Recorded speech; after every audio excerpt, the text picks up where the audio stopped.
saying, if we engage in a circular firing squad on the left, we will certainly be re-electing Donald Trump. Here's the full clip. We want to nominate who will bring this party together, who will run a progressive, positive campaign and turn this primary from a campaign that's about negative attacks into one about what we're for. Because we cannot get re-elected. We cannot win this re-election. Excuse me, we can only re-elect Donald Trump if, in fact, we get engaged in this circular firing squad. There's got to be a positive campaign, so join us. Sadly, this is one of the Biden attack videos that was put out by Trump and his team, but it was widely shared by Bernie supporters. And it's just a bad look, guys. It's a really bad look. This is like if I say in a video, the Jews are the enemy of the people, white supremacists have said for years. And someone cuts it and says, "What? Did you see what David Pakman said?" And they show only me saying, the Jews are the enemy of the people. That's essentially what this is. It doesn't matter what side you're on. I get it. I get what's going on in the Democratic primary, and a lot of people are acting out of desperation at this point, and I understand the desperation. Believe me, we should and can have the Biden cognitive decline discussion, but notice that half the people having that discussion never said a word about Trump's cognitive decline, aren't saying a word about Bernie having a heart attack at age 77. Like, if you're going to talk about this stuff, talk about all of it, or otherwise, there's going to be real questions raised about the motives of some of the people participating in this. And again, I share the concern.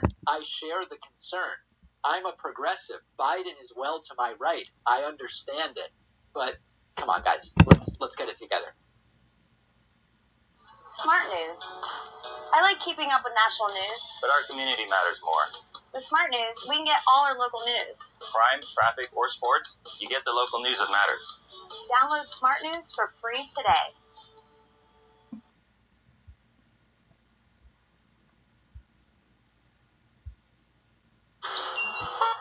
It happened, and it just came out of nowhere. A bus, he was speeding and he rear-ended me.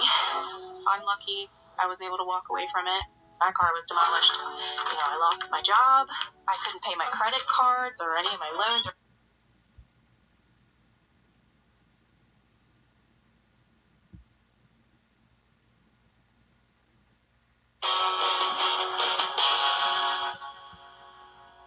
The presidency of Donald Trump. The man voted least edible by Cannibal magazine 6 years in a row. And I honestly know that the prospect of talking about Trump yet again feels exhausting. We're all so tired of him. Every room in America should have a sign on the wall that counts the number of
that it's been since someone brought up his fucking name.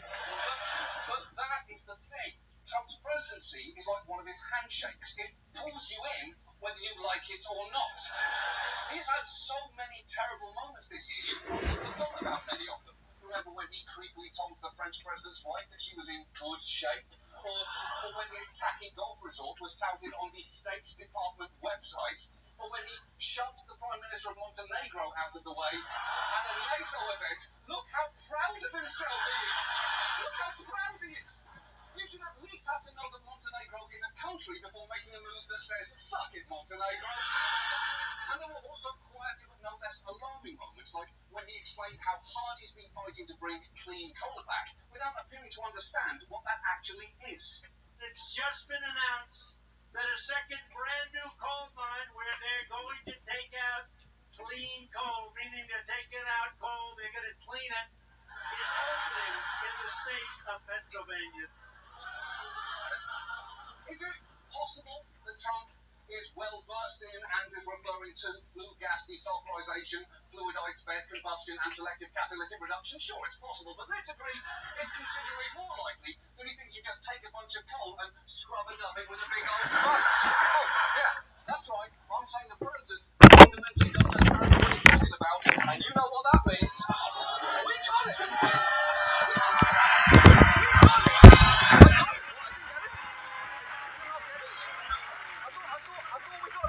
I thought we got him that time.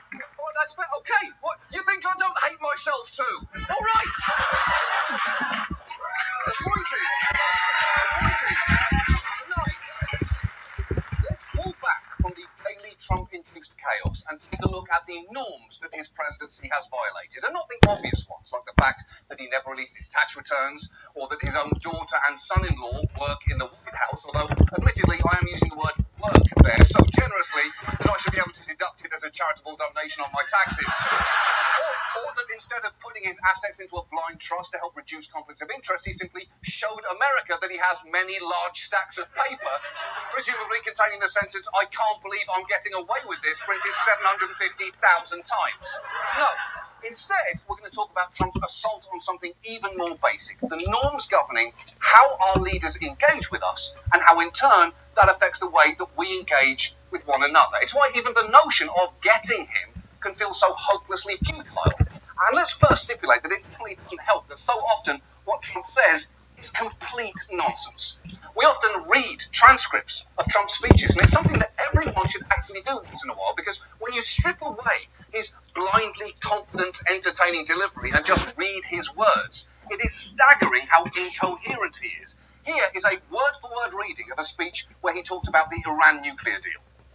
You look at the nuclear deal, the thing that really bothers me, it would have been so easy, and it's not as important as these lives are. Nuclear is so powerful. My uncle explained that to me many, many years ago, the power, and that was 35 years ago. He would explain the power of what's going to happen, and he was right. Who would have thought? But when you look at what's going on with the 4 prisoners, now it used to be 3, now it's 4, oh, when it was 3, and even now, I would have said, it's all in the messenger. Fellas, and it is fellas, because, they haven't figured that the women are smarter right now than the men, so it's going to take them about another 150 years, but the Persians are great negotiators, the Iranians are great negotiators, and they just killed us. Holy shit! That is not a functional use of language. That is a drunk driver crashing a pickup truck full of alphabet soup. Trump's actual speech patterns sound like when you write a long text by choosing only the predictive text your iPhone suggests for you. Seriously, we wrote a message like that, starting with the words, "the nuclear," and here is what we got. The nuclear test program was not opposed by the other person who knows what they want, and then the delay is not being done by any other country, and that is not the only way to make sure the world can do more things, and things like that, and gentlemen, and then the other people who have been told to leave them alone with their children, who are also very sad. That makes exactly as much, and potentially more sense than Trump's speech about the Iran nuclear deal, meaning an iPhone would be a more coherent president of the United States. But with Trump, we are familiar enough with his speech patterns that you get the basic gist of what he's trying to say. The real damage isn't in how he says things, but from 3 key techniques that he uses to insulate himself from criticism and consequence. And if we are not extremely careful, all 3 can have serious impacts that far outlast his presidency. And let's start with the first one. Delegitimizing the media. Now, Trump has been attacking the press since he declared his candidacy, and in a broader sense, he's been waging war on the very concept of truth ever since he first turned to his mom and said, "Dada," and she said, "No, I'm Mama," and he said, "Fake news," and shit his pants. Now, the difference now is He is crying fake news as President of the United States, and he is openly proud of it, to the point that he recently tried to take ownership of the term itself. The media is really the word. I think one of the greatest of all terms I've come up with is fake. I guess other people have used it perhaps over the years, but I've never noticed it. He just took credit for inventing the term fake news, which, for the record, he did not. Meaning what he just said was technically fake news. And you can imagine him saying, well, I'm not the first politician to criticise the press. What about Hillary Clinton? What about Barack Obama? What about Bernie Sanders? And that actually brings us to Trump's second technique, something called whataboutism. It's the practice of changing the subject to someone else's perceived wrongdoing. Now, Trump does this all the time, most famously when he was asked why he hadn't forcefully condemned the neo-Nazis in Charlottesville, and this was his response. What about the alt-left? They came charging at the, as you say, the alt-right. Do they have any semblance of guilt? What about the fact they came charging with clubs in their hands, swinging clubs? Do they have any problem? Well, actually, no, because a Nazi killing someone with a car is so heinous, any other issues that might be up for debate, under any other circumstances, kind of have to wait their turn. You can be wearing Crocs with socks, but if you're using those socked Crocs to kick Hitler in the balls, do you know what? I'm suddenly not so fucking focused on the footwear. Now, this technique of saying what about is actually an old Soviet propaganda tool. And the reason it is dangerous is because it implies that all actions, regardless of context, share a moral equivalency. And since nobody is perfect, all criticism is hypocritical and everybody should do whatever they want. It is a depressingly effective tool, which is why on Trump's favorite network, you hear it all the time. The mainstream media focused on the Trump campaign and allegations of collusion with the Russians. But what about the Democrats' possible ties to Moscow? Former National Security Advisor General Michael Flynn investigated for his private meeting with Russia, but what about Hillary Clinton? The media wants to call into question the credibility and the trustworthiness of this administration. But what about Benghazi? What about the blatant lies that the Obama administration told us? What about the fact that Ben Rhodes bragged about lying to the media and the public about the Iran deal?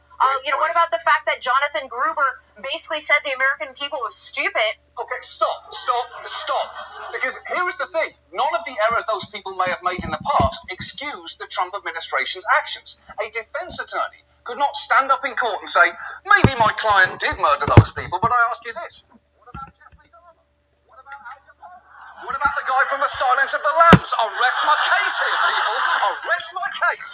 The problem with whataboutism is it doesn't actually solve a problem or win an argument. The point is just to muddy the waters, which can make the other side mad. And that actually brings us to Trump's third technique, trolling. Now, trolling itself has been around for years. It's basically 80% of what happens on the internet.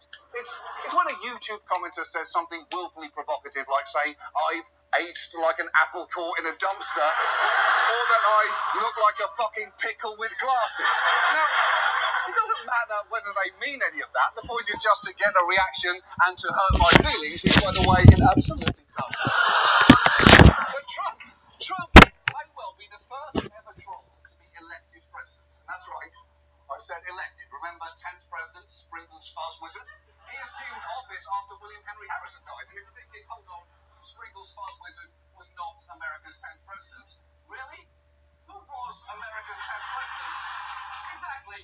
Let's assume I'm right. The point is, as a troll, Trump often does things that have no effect other than to piss off his perceived enemies, like when he tweeted of himself body slamming CNN, or attacked Nika Brzezinski by saying she was bleeding badly from a facelift, or, as we mentioned earlier tonight, called a leader with nuclear weapons short and fat.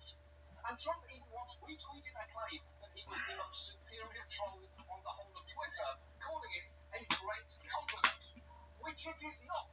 Because sometimes when you do something that makes a lot of people mad, it's because, and bear with me here, you're a dick.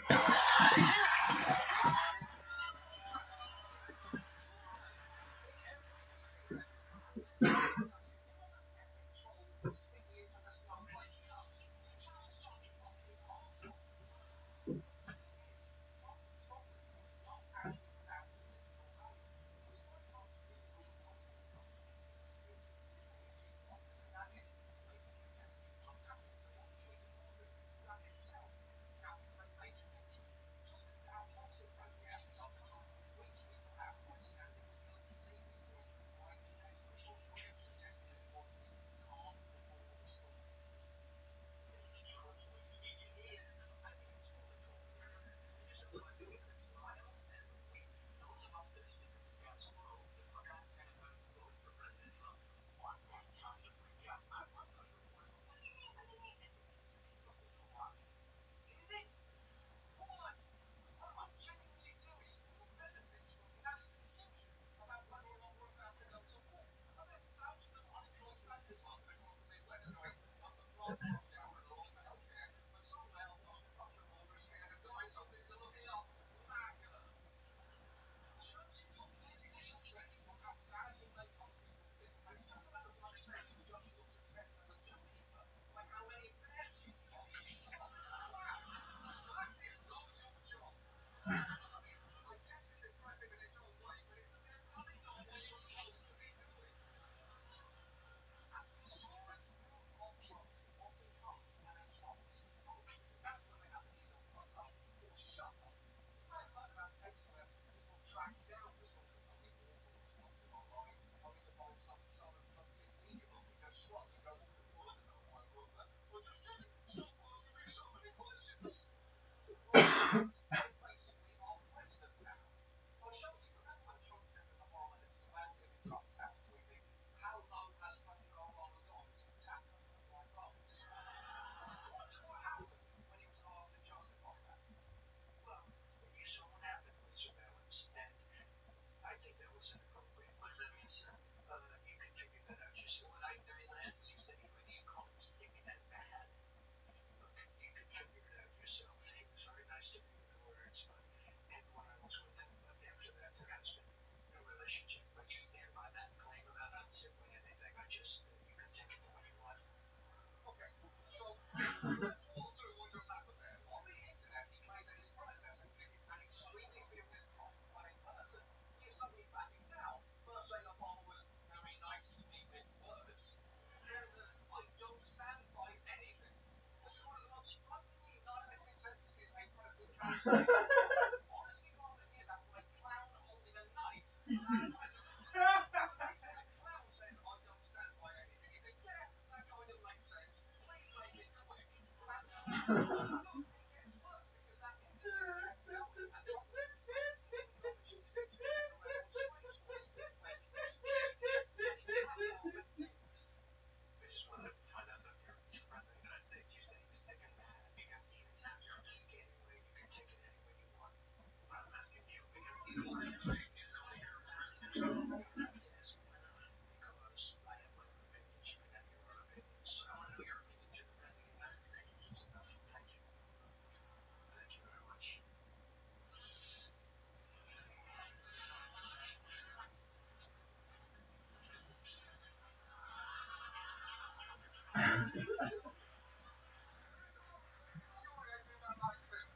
Trump going back to his desk and pretending to work hard is objectively horrific to do. Your dog avoiding questions by pretending to do his taxes. You never do this. Why would you need to do it now? Look, I wonder there is nothing new about any of these techniques. They are now coming out of the Oval Office, which not only legitimizes them, it is still spreading. And that, sadly, is happening. Last month, Congressman Paul Gosar gave all three techniques first. They suggested in an interview that the march in Charlottesville may have been a false flag operation created by the left, which is pretty trolly behavior. And when confronted about it, he deployed the other two tools. It's all been debunked. There was Absolutely not debunked whatsoever. So stay tuned. conspiracy theory that you have put out there has been debunked. It has not been debunked. Look at what CNN was talking about with what's going on with the Clinton administration right now with the dossier. Hardly an aspect in regards to the bomb. Sir, everything you've said has been debunked. Why are you continuing to put this out there? So it's basically just copying Trump. And if there is one thing worse than something terrible, it's a cover band You so sneaky, sneak bitch nigger. That man is Pickleneck. As good at it as the original, and a horrible sign that the disease is spreading. The problem is, if that becomes the level of discourse in this country, we are seriously and lastingly fucked. And just this week, we saw some of these techniques pushed to the absolute limit by the scandal involving Alabama Senate candidate Roy Moore, who has denied allegations of sexual misconduct with a 14-year-old when he was 32 and called them fake news. Now, watch Sean Hannity then use whataboutism to derail a discussion about it. This 14-year-old girl, purportedly, according to the Washington Post, told two of her girlfriends what happened Here's a tough in question. real time. Do you think Bill Clinton, in retrospect, was a predator? But that is not what this discussion is about. You might as well have said, here's a tough question. If you had to guess, how many lobsters are there? Like, total, in the world. Is that worth discussing? Sure, but first let's finish talking about the Senate candidate who may have made sexual advances on a child. And look, whether Clinton engaged in predatory behaviour is absolutely a legitimate question, but it shouldn't really inform what we do about Roy Moore. And even if you believe that Democrats are guilty of a double standard, the solution is not to have no standard whatsoever. That is why it's so important to train ourselves to identify these techniques, because their natural endpoint is the erosion of our ability to decide what's important, have an honest debate, and hold one another accountable. And that erosion can be so gradual that it's difficult to spot. It's like being murdered by a sloth. It happens very slowly, and you might not notice until it's too late. Now, listen, this is all very bleak. I cannot pretend that it isn't, which is why it is so important to take some hope from this year's small victories, like the Muslim ban being blocked by the courts after massive public protests, or the attempts to repeal Obamacare stalling thanks in part to people pressuring their lawmakers. And just this week in Virginia, voters rejected Ed Gillespie for governor after he ran a Trump-style dog whistle campaign, and that is encouraging, because it's nice to know that if you use Trump tactics in a Virginia gubernatorial election, you do not get to be gubernator. Now, further down the ballot there, Tuesday also marked the defeat of Bob Marshall, who earlier this year proposed a so-called bathroom bill. He lost to Danica Roem, who will now be Virginia's first openly transgender legislator. And the tone that she has taken is already markedly different. Danica, you were running against Robert Marshall, an incumbent, 13-term incumbent. He's also a man who referred to himself as Virginia's chief homophobe. He refused to debate you during the campaign. Do you have anything you want to say to him? Come January, Delegate Marshall will be one of my constituents, and I'm not going to disrespect my own constituents. Wow, that is incredibly refreshing. Just think about that. She beat a man who openly disrespected her, but given the opportunity, she chose not to respond by tweeting, "I'll fight for Bob's rights to use any bathroom he wants, but it's too late. He already shit the bed on election day." Sad. It's nice. It's nice not to have that. And look, Tuesday's results should not make you complacent. They are absolutely no guarantee that the midterms will turn out at all well. That is why, though, you should take these moments of encouragement to help you keep going, because the Trump presidency is basically a marathon. It's painful, it's pointless, and the majority of you didn't even agree to run it. You were just signed up by your dumbest friend. And the fact is, we're not... Want to start investing, but don't want to spend $2,000 for a single share? With StockBits on SoFi Invest, you don't have to. StockBits lets you buy a fraction of a share instead of buying the whole thing. That means you get to choose the piece of pie that fits your finances. You can even buy in for as little as $1.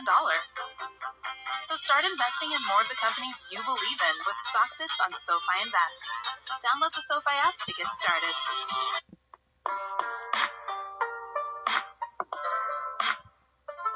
So how do you guys think, if we take as a premise, which I think is very good, that Joe Rogan really is like a bellwether of like a lot of like normal middle America, especially in the iteration of younger and in this case obviously male.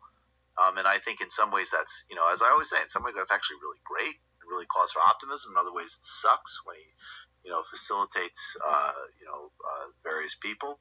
But it's really, honestly, I'm not going to keep giving that disclaimer because we're at a point where it's honestly like, it's an is where it is. It's an is what it is thing now. You know, like we're not even at that point anymore, right? Like it is what it is.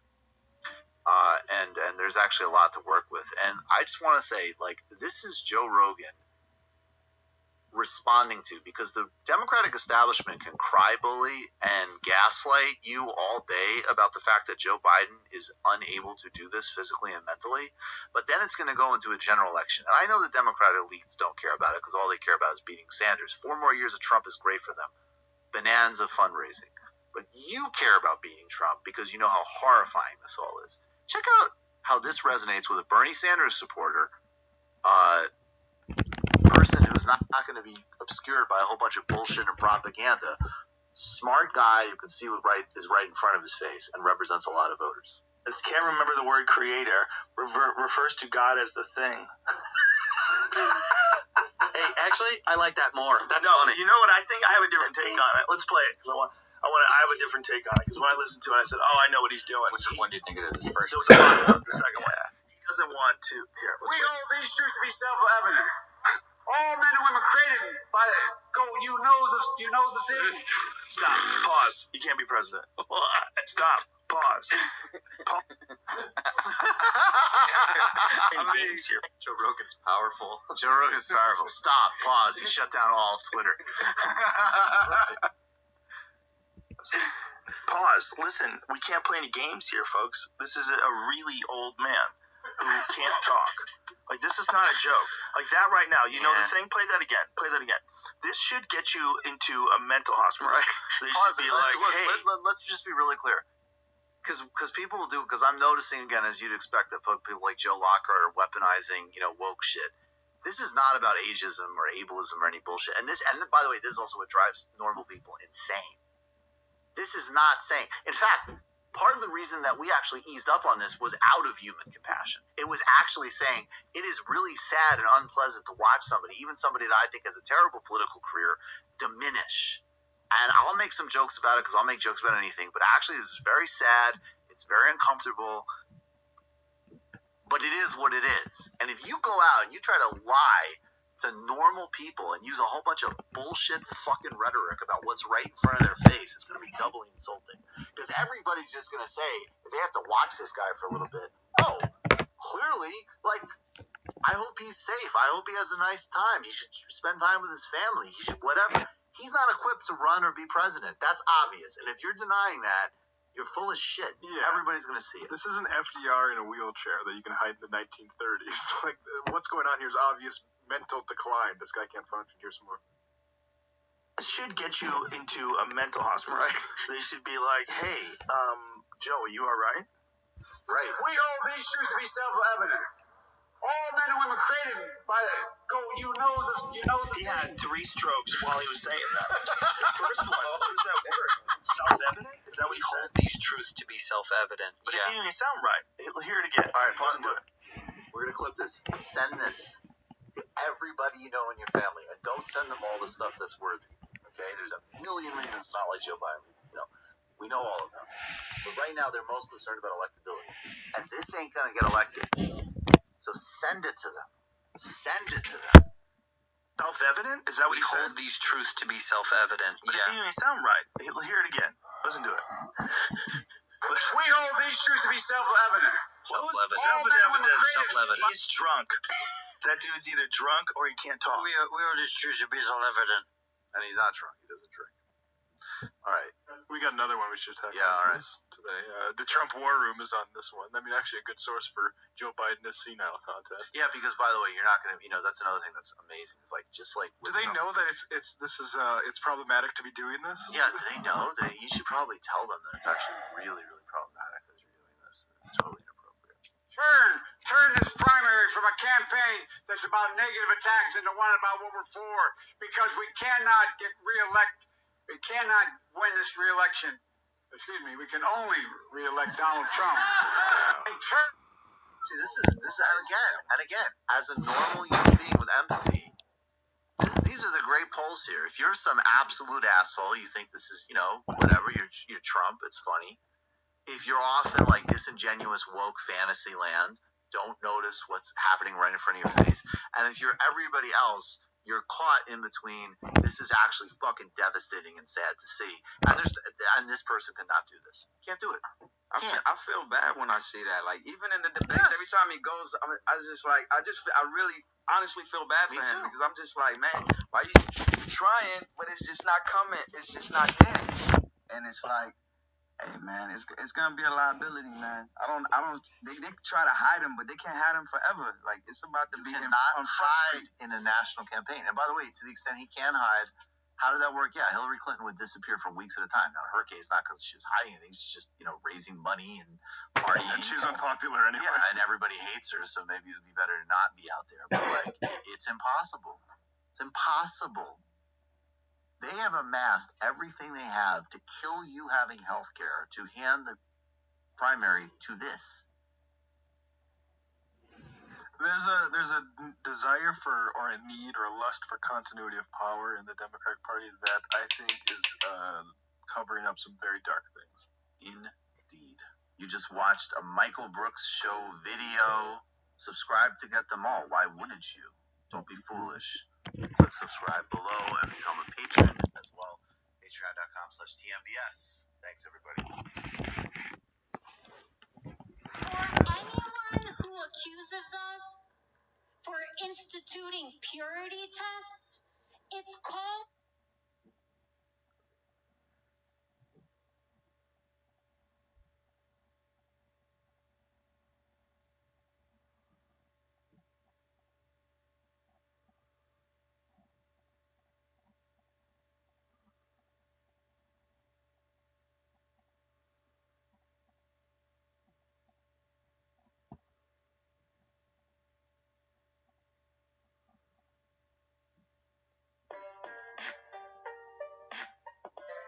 But first, let's get to it. Where are we in the state of the race right now, and what needs to happen next?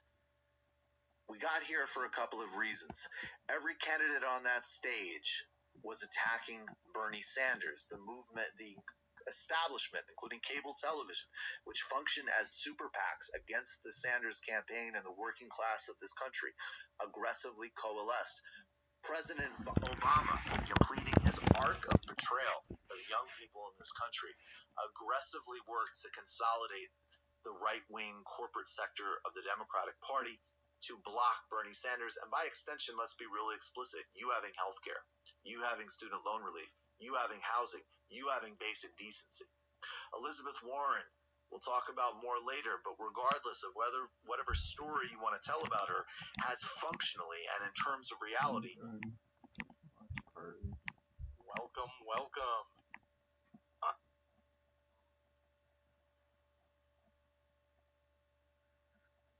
Okay, that was a big hit for me.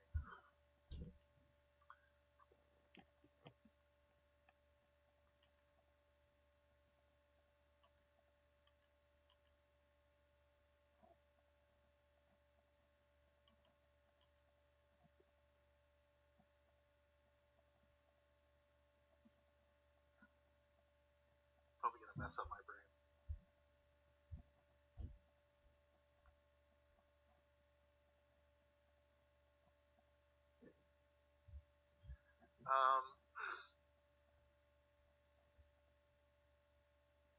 Head to Kumar says, when are you going to release the full? It's Troy, okay, says, I'm disappointed to know that Cheddar's is not... That's the rule of skepticism. Skepticism 101. Oh, it looks like I got Christopher on. Christopher, call. You found me. Must have used that search engine.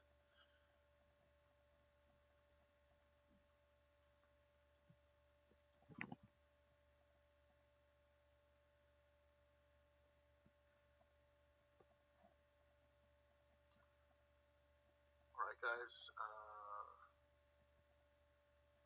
just waiting for our second caller. Here we go. All right, Christopher, we finally got you. Yeah, it took me forever to figure it out. Not everyone's a genius like me, I guess. even geniuses can be crippled by their genius, right? True, 100%. Well, what did you want to talk about today?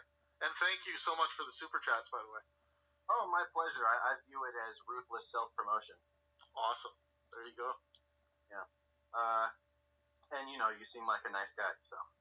Yeah. I'm a pretty damn nice guy, I think. Well, that's good to hear. Yeah, I basically just called to say hi, pretty much. And also, you don't seem to understand my definition of God. Right. let's have it. What was your objection to it again? Well, why don't you just in case people didn't see your claim, why don't you make your claim? Sure. And then let's deal with it. So I said something like, God is the word that